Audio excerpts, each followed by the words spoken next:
Magandang araw mga kababayan. Isang malaking hakbang tungo sa mas modernong Pilipinas ang inilunsad sa Bacolod City. Pinangunahan mismo ni Pangulong Ferdinand R. Marcos Jr. ang inspeksyon ng modernized Banago Port.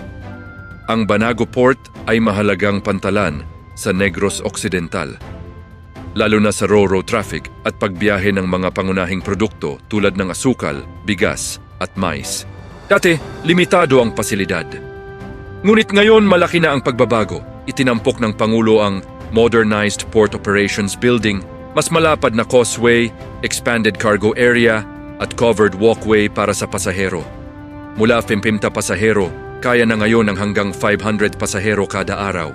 Ang modernisasyon ng Banago Port ay magpapabilis ng kalakalan at logistics, magpapalakas ng turismo sa Bacolod at Negros, at magbibigay ng mas ligtas at epesyenteng biyahe.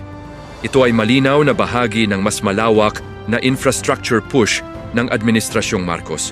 Sa ilalim ng bagong Pilipinas, tuloy-tuloy ang modernisasyon ng ating mga pantalan. Hindi lang para sa kaunlaran ng rehiyon, kundi para sa buong bansa. Kung gusto mo ng mas maraming updates tungkol sa proyekto ni PBBM, like, subscribe at i-hit ang notification bell.